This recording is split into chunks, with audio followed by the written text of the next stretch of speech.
Well, hello, and welcome to an Arknights Operator's Mediocre guide featuring Cutter, an ordinary mercenary and nothing else. No high damaging, easy to build operator here whatsoever. Ignore that nuker tag, there is definitely no bursting to speak of. Hey, it's a Swordmaster guard, they hit twice per attack interval. Each of the two strikes damage for the full attack value, there's no half and half splitting thing going on, just two attacks hitting for 600-ish attack each. But we're usually more interested in the skills since these guards rely pretty heavily on them. So here's the first one. Red shit cover... I mean, that's probably what Cutter's enemies say as their last words. Red Shift chucks 4 knives at random targets in range. Each projectile deals up to 340% physical damage, and yes, they can hit flying enemies too.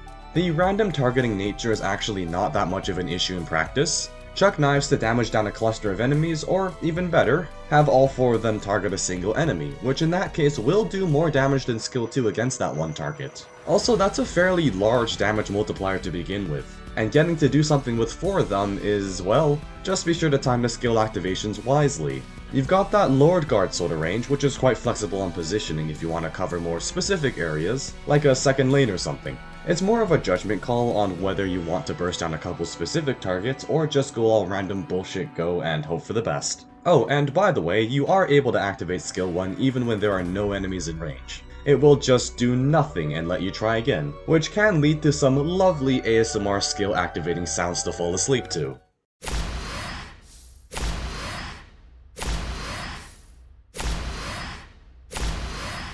Skill 2, Crimson Cresent, swings in a 2-tile radius hitting hard for up to 450% physical damage, while targeting up to 6 different enemies at once. Damage is doubled against flying enemies, which does include those occasionally annoying low-altitude hovering types. Once again, that is a huge multiplier, and not to mention a pretty wide skill range. Covering all around and similar to skill 1, it has the possibility of covering multiple positions depending on the map, and the high incoming damage can chunk higher defense enemies, or just clusters of enemies in general. The increased damage against airborne enemies, though niche sounding, can actually delete the majority of flying enemies, as they don't usually have the most health. At least they're not as bulky as your typical grounded foe, and they're taking a lot more damage, that too. And if you've been watching Cutter closely, you may have noticed that some amount of SP generating going on, and that is not some external nonsense making Cutter look better for the video, mostly. Much of it is actually thanks to her talent, giving about a 1 in 5 chance to generate 1 SP when an attack lands. This will usually apply to Cutter's regular attacks, which by the way you do roll the dice for both hits. But the talent does encourage you to place Cutter in positions where decent amounts of slashing will occur, to build up that SP quicker.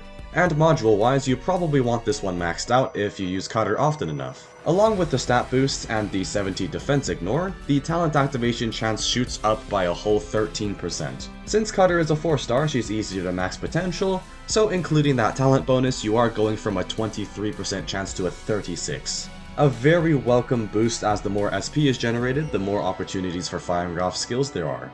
So, how do we use the Foxy Mercenary? The thing I didn't point out about skills 1 and 2 are the low SP costs of both of them. 11 and 12 respectively, with the on-attack charge type. That's quite small for the bursts of damage it can output. This means that skills can be activated fairly often.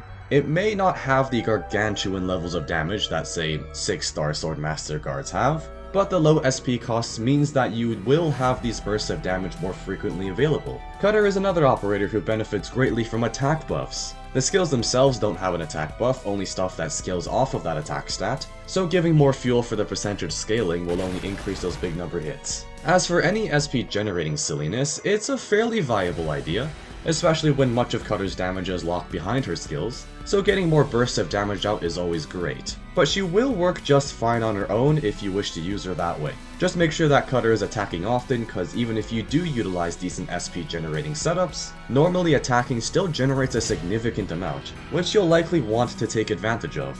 It's really up to you on which skill you want to use. As always, it depends on the situation, but regardless of which ones you go for, you've got some on-the-fly decisions to make.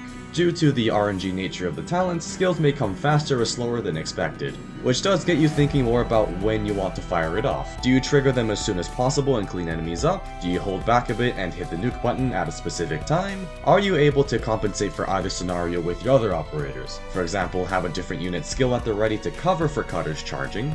It is just some stuff to think about, but you probably don't want your clear hinging on a skill activation while at the mercy of talent RNG. Unless gambling is your thing, which, I don't know, Arknights is a gacha game, we all throw our random at the wall anyways. Lastly, here are Cutter's stats, potentials, trust bonus, some fairly unnecessary base skills, and my E2 64M3 Cutter, with skill 1 bros absolutely fuming at the sight of a non-M3 skill 1, which honestly, it doesn't even cost that much because she's a 4-star. And that was the Cutter Guide. Leave in the comments who you want me to cover next, and I will see you all next time.